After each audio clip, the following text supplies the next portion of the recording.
Welcome back. In previous episodes, I have emphasized how much mom traumatized me with beatings and shame when it came to certain body parts and body functions. It follows that when around the age of 12, my chest started feeling very tender, I did not say a word to anybody. There was a constant pain in the general chest area to the extent I completely avoided that area when I took my shower every morning. The conditioning by mom is the reason that I completely did not notice that I was developing breasts. One day during summer vacation, mom, Ruby, and I were sitting together in the afternoon. They approached me with the topic of wearing a bra. Both of them had obviously noticed my growing breasts and they mentioned that it was time I started wearing a bra.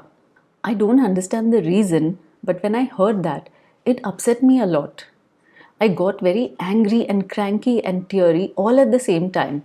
I was in denial about needing a bra and just said no. Surprisingly, they did not say anything more on the subject after that.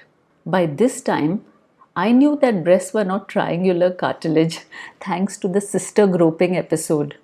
I understood that they were soft and squishy. But what I did not know was that breasts would wobble and shake when one walked around or jumped or ran. The same media where I saw triangle boobies was the media where I had never seen a breast jiggle ever. So I was basically completely unaware that it was normal for breasts to jiggle. The fact that Ruby and mom had mentioned a bra to me made me aware that I was a little uncomfortable and could probably do with some support. So, feeling very embarrassed a few days later, I mentioned to them that I was willing to try a bra. Our Anglo Indian neighbor, Nancy Auntie, received a lot of clothes from her relatives who were abroad, and she was generous enough with sharing some used stuff with us. Even if these things were not new, they were extremely classy and elegant and very different from the stuff we usually wore. Typically, mom took us to Gandhi Market in Dadar once a year during the Diwali sale when vendors were getting rid of the old stock to bring in the new Diwali stock. From those things which were on sale, we got to choose two outfits each. They could be cloth materials that were called dress materials from which mom would stitch a salwar kameez for us, or it could be a ready-made salwar kameez. Pair this with our oil braids and we looked frumpy. When we wore the clothes that Nancy Auntie gave us, we would suddenly look trendy, as people around us said. And when we wore our home-stitched clothes, we were back to looking frumpy. Among the things that Nancy Auntie had given us recently was a brand new bra. I'm assuming it was too small for her, so it was never used. That was the best first bra I could have ever received. It was an absolutely beautiful, all lace, delicate, soft piece.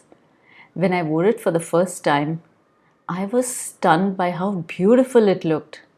It looked like it had been made for me. Till now, I had thought that only models could look like this. But here I was, looking as lovely as a model ever could. Ditto for the swimsuit that Nancy Auntie gave me a few years later. It was my first ever swimsuit. I'm guessing she wasn't using it because it did not have any padding or support in the breast area. At the time, I was completely unaware of the need to hide nipples that become erect in the swimming pool. That I found out later, the hard way. But seeing myself for the first time in the swimsuit, I was stunned. Yet again, I looked just as gorgeous as the models did in their swimwear.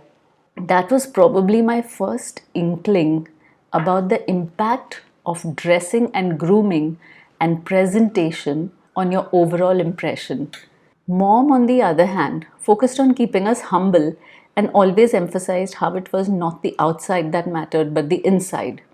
Even when we went to the most stylish places and events, we wore those same clothes. If I mentioned that I was embarrassed to be dressed like that, she would just tell me that there are all kinds of people here with all kinds of outfits, so I shouldn't bother. Which is why I had no idea how lovely I could look with the right outfit. Now, Looking at this brand new bra that I was wearing, I realized just how lovely I could look. That first day I wore a bra, I was very aware of the fact that I was wearing one. Even the next day, just like a humming in the background, the constant awareness lingered no matter what I was doing, like a constant whisper. I'm wearing a bra, I'm wearing a bra. And I could just feel it on my skin in a very hyper aware manner. Later at school, running down the stairs felt so much more comfortable with a bra to support me. In addition to the bra, Nancy auntie had also given us a very beautiful petticoat. Unlike our simple cotton ones, this one was satin with a lacy bust and intricate lace designs at the bottom lining. This too looked like something that only the super rich women would wear, and I felt very special when I wore it beneath dresses. This was just a glimpse into all the wonderful outfits available to women and all the delightful ways in which they could dress up and completely change their look each time. Yet again, I was so glad to be a girl. Men have very limited options in terms of clothes. Also, their body shape does not lend itself to as much variety and diversity in terms of clothing as do women's bodies. Later on, I would enjoy discovering all the beautiful types of clothes that can adorn a woman's body and radically change how she comes across. For men, it is just casuals and formals. For women, there's a whole world of nuances when it comes to clothing. Later, mom would buy me the typical triangle cotton bras. I tried very hard to prevent the jiggling by making them tighter and tighter.